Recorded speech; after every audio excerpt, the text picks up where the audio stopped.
بسم اللہ الرحمن الرحیم۔ مدینے میں مائی رہتی ہے، اما اس مائی کی اس لڑکی کی مکے پاک میں ہے، فتح مکہ سے پہلے کا واقعہ ہے۔ وہ ماں جو آئی، لڑکی کی محبت دل میں اٹھی، بیٹی کو ملنے کو دل چاہا، سفر کر کے مدینے آئی، دروازہ کھٹکھٹایا، اندر سے پوچھا کون ہے؟ کہنے لگی بیٹی جلدی دروازہ کھول، میں تیری اما ہوں، مکے سے آئی ہوں ملنے کے لیے، تیری شکل دیکھنے کو ترس گئی، تو میری بیٹی ہے پیاری۔ ایمانداری سے بتاؤ، بھاگ کر دروازہ کھولنا چاہیے تھا، اما کو لپٹ جاتی، خوشی کے آنسو آ جاتے، میری پیاری اما، میری پیاری اما، اتنا سفر کر کے آئی، دکھ اٹھا کر کے آئی۔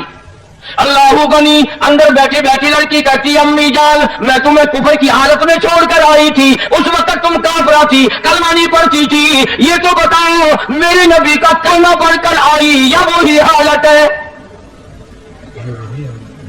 مسلمان بن کر آئی ہو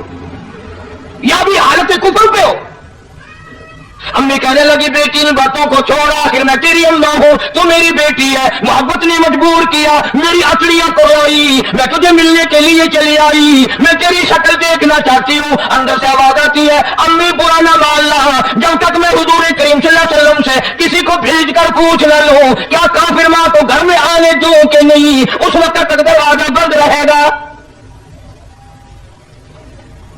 کتنی بڑی اتباع ہے، کتنی بڑی غلامی ہے،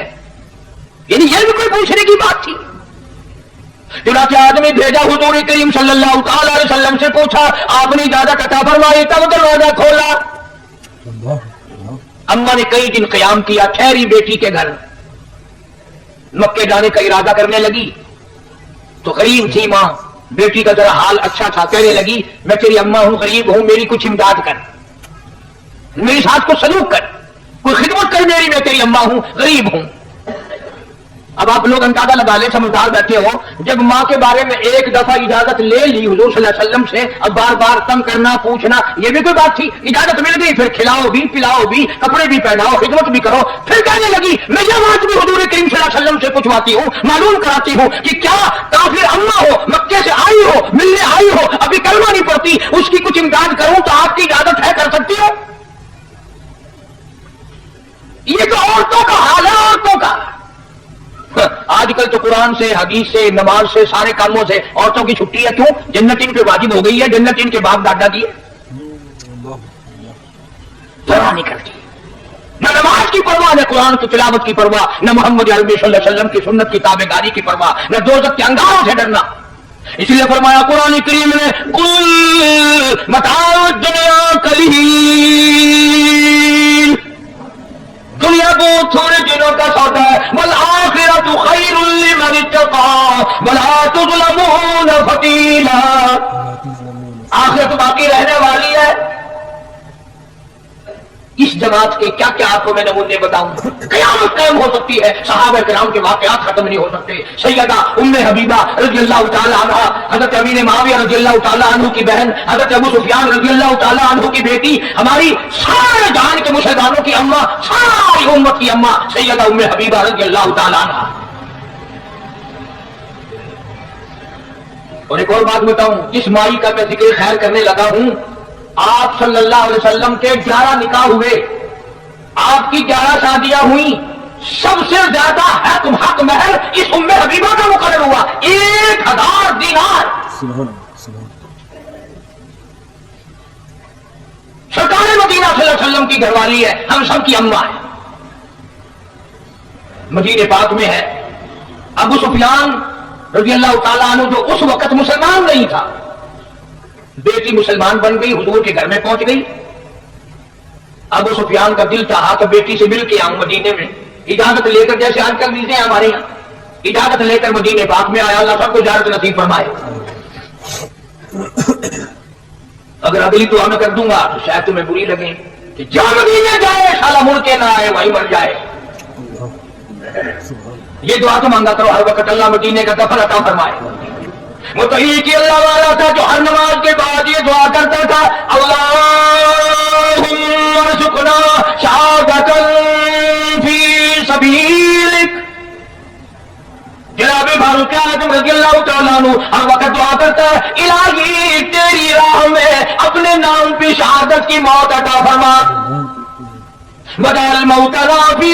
بلد محمد صلی اللہ علیہ وسلم اور میرے اللہ آقا کے شہر کا دفن عطا فرما مدینے کا دفن عطا فرما ابو سفیان رضی اللہ تعالیٰ عنہ جو اس وقت مسلمان نہیں تھے بیٹی سے ملنے آئے دروازہ کھٹکھٹایا پوچھا کون ہے ام حبیبہ میں تیرا ابا ہوں ابو سفیان ہوں مکے سے آیا ہوں دروازہ کھول دیا یہ بوری اور برسن کی جو ٹاٹ بنتی ہے اس ٹاٹ کا حضور کریم صلی اللہ علیہ وسلم کا بستر مبارک ہے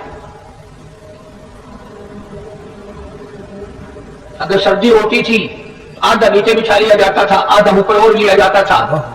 کبھی تم نے ان چیزوں کی طرف دھیان نہیں کیا سارے جان کا سردار ہے اور لباس یہ ہے کہ ٹاٹ نیچے بچھی ہوئی ہے ٹاٹ کا آدھا کپڑا اوپر لیا ہوا ہے سارے جہانوں کا سردار اور جب گرمیاں ہوتی تھی اسی کی چادر بنا کر بچھا دی جاتی تھی تو وہ بستر مبارک جو تھا آپ صلی اللہ علیہ وسلم کا وہ بچھا ہوا تھا ابو سفیان اس کے اوپر بیٹھنے لگ گیا بالکل یوں قریب اٹھا کے بیٹھ جائے سیدہ ام حبیبہ رضی اللہ تعالیٰ عنہ نے دور سے جو مٹھا دیا ہاں نہیں نہیں نہیں نہیں نہ ابو سفیان رک گیا انہوں نے کہا کیا ہے نہ بیٹھنا بھائی یہ بہت اچھا آئی اور وہ ٹاٹ کا بنا ہوا بستر اٹھایا اور طے کر کے ایک طرف رکھ دیا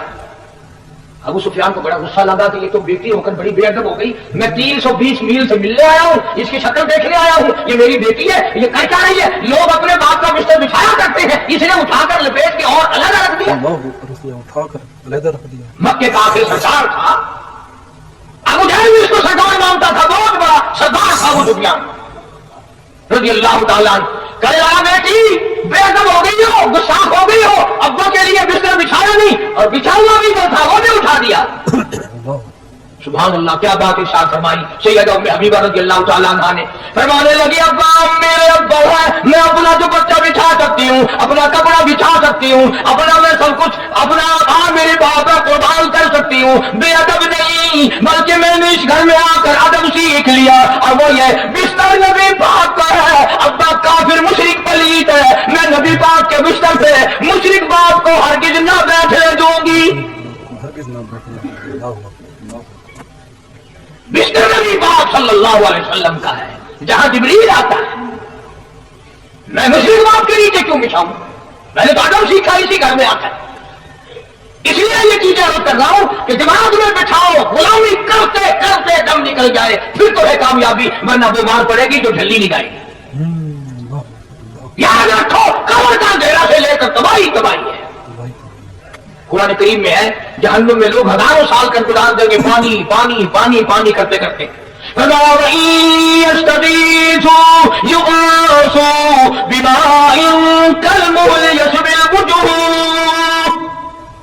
پانی پانی پانی لوگ ہزاروں سال کریں گے آواز آئے گی ایسا گرم گرم کھولتا ہوا پانی پلاؤ جس کو پینے سے اکڑیاں منہ کے بل باہر آ جائے